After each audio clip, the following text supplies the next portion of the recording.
আপনারা জানেন যে আন্তর্জাতিক অপরাধ ট্রাইব্যুনালে আজকে বেশ কয়েকটি মামলার শুনানি হয়েছে। তার মধ্যে অন্যতম হলো যে ইনফোর্স ডিসঅ্যাপিয়ারেন্স অর্থাৎ গুমের অভিযোগে একটা বিবিধ মামলা ট্রাইব্যুনালে অনেক দিন ধরে চলছে। সেই মামলার আজকে নির্ধারিত তারিখ ছিল। সেই মামলার গ্রেফতারকৃত আসামি মেজর জেনারেল অবসরপ্রাপ্ত জিয়াউল আহসান সাহেবকে আজকে ট্রাইব্যুনালে হাজির করা হয়েছিল। ইনভেস্টিগেশন এজেন্সির পক্ষ থেকে ওই মামলায় সময় প্রার্থনা করা হয়েছে। ট্রাইব্যুনাল 2 মাস সময় মঞ্জুর করেছেন। আমরা জানিয়েছি যে এই মামলা ইতিমধ্যে 2টি ফর্মাল চার্জ ট্রাইব্যুনালে দাখিল হয়েছে এবং আরেকটি অংশ ইনভেস্টিগেশন চলছে। আমরা খুব শীঘ্রই ওই মামলা ইনভেস্টিগেশন রিপোর্ট হাতে পেয়ে যাব। তারিখটা বলে দিন। 11 ডিসেম্বর। না ওইটা 11 ডিসেম্বর।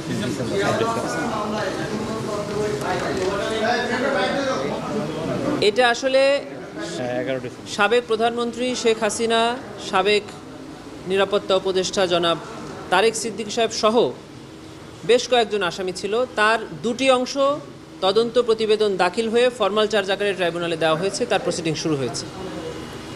আরেকটি অংশ এখন ইনভেস্টিগেশন চলমান আছে। ইনভেস্টিগেশন একদম শেষ পর্যায়ে মর্মে তদন্ত সংস্থা আমাদেরকে জানিয়েছে। সেজন্য আমরা 2 মাস সময় চেয়েছি। ট্রাইব্যুনাল 2 মাস সময় মঞ্জুর করে আগামী ডিসেম্বরের 11 তারিখে দিন নির্ধারণ করেছে। প্রেক্ষাপটটা কি ছিল? 15 বছর। আরেকটি হলো যে এই বিবিধ মামলা থেকে যে 2টি মামলা ট্রাইব্যুনালে এসেছে সে 2টি মামলাতেও সাবেক প্রধানমন্ত্রী, তার নিরাপত্তা উপদেষ্টা, তৎকালীন স্বরাষ্ট্রমন্ত্রী সহ বেশ কয়েকজন অবসরপ্রাপ্ত এবং সার্ভিং সামরিক কর্মকর্তারা আসামি হিসাবে ছিলেন।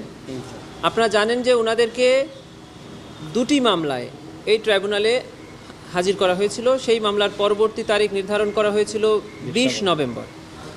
প্রসিকিউশনের পক্ষ থেকে আজকে একটি আবেদন করে এই মামলার তারিখ পরিবর্তনের জন্য আমরা একটা প্রার্থনা করেছিলাম।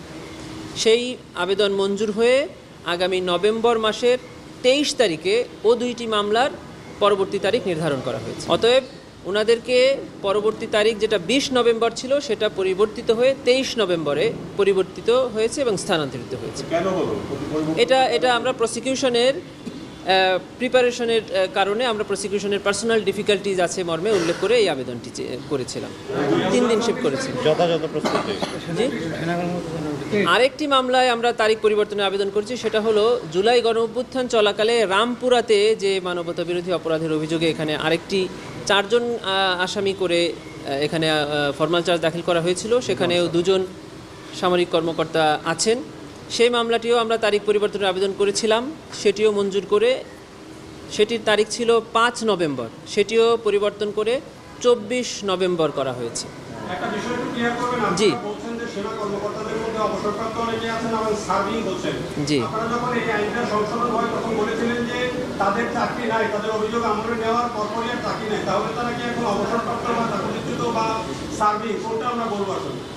যেটা আইনে বলা আছে সেটাই আইনের ব্যাখ্যা। এখন সেনা সদর দপ্তর সিদ্ধান্ত নেবেন যে এই আইন অনুযায়ী কবে ওনাদেরকে এই আইনটা ওনাদের ক্ষেত্রে প্রয়োগ করবেন।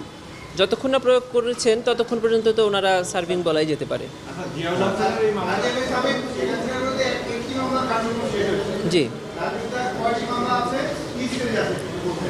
জি সাবেক প্রধানমন্ত্রী শেখ হাসিনার বিরুদ্ধে জুলাই গণঅভ্যুত্থান চলাকালে যে মামলাটি চলছিল এটি আপনারা জানেন যে রায়ের তারিখ নির্ধারণের জন্য একটি তারিখ দেওয়া হয়েছে। আর ওনার বিরুদ্ধে শাপলা চত্বরে যে 2013 সালে যে গণহত্যার অভিযোগ আনা হয়েছিল সেই মামলাটি তদন্তাধীন আছে। আরও যে 2টি মামলা ইনফোর্স ডিসঅ্যাপিয়ারেন্সের অভিযোগে ওনার বিরুদ্ধে চলছে সেটি তো আগামী যে তারিখের কথা বললাম সেই নভেম্বর মাসে দিন নির্ধারিত আছে।